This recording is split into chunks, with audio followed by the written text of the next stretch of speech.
to say the least. It was a fast-paced and a highly driven atmosphere that was too much for some people who left because of that pressure.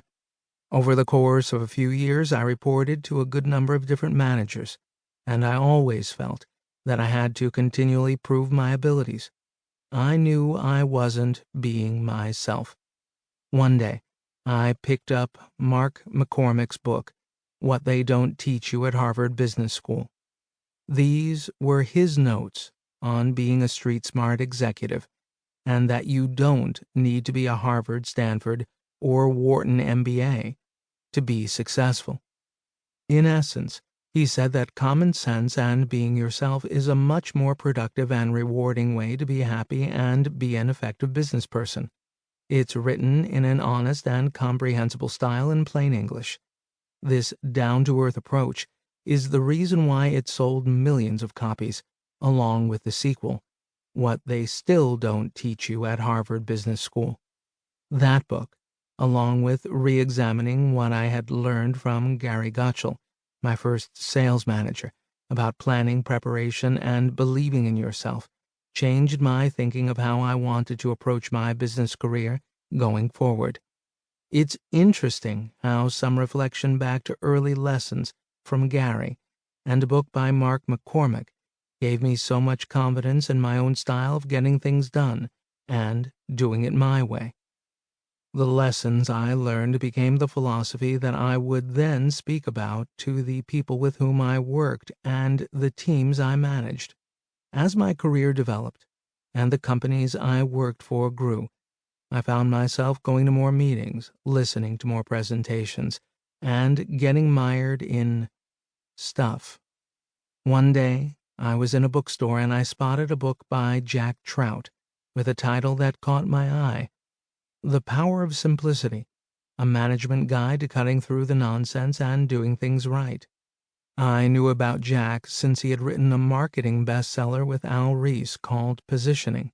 Again, I was nodding my head in agreement as he explained how to get rid of complexity, keep things focused, and embrace simplicity. This is something I have tried to follow in both business and my personal life.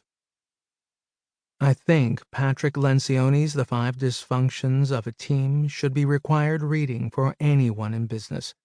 It's a short leadership fable that, in less than 200 pages, teaches some important lessons about working with others within your organization. The 5 dysfunctions are part of a model that includes the absence of trust, the fear of conflict, the lack of commitment, the avoidance of accountability, and the inattention to results. These powerful messages are taught in a non-theoretical way through a real-life example in the fable. When I first met Patrick, he told me that this book would sell 1 million copies.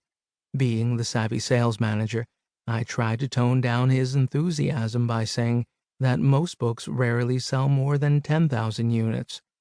Over the next 30 minutes, I learned firsthand about the 5 dysfunctions, especially conflict. Patrick and his team's efforts have resulted in millions of copies of this book being sold. It is a fantastic book with an outstanding message. The Leadership Challenge by James Kouzes and Barry Posner is another best-selling book, part of a franchise of products to help inspire better leaders.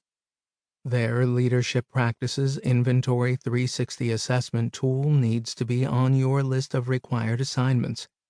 The 5 practices to exemplary leadership are: model the way, inspire a shared vision, challenge the process, enable others to act, and encourage the heart. By reading this book, taking the assessment, and following their guidance, I know I've become a better leader.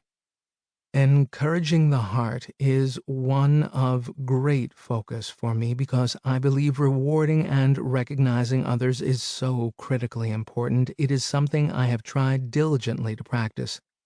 Lead from the Heart by Mark Crowley is another outstanding book on the subject.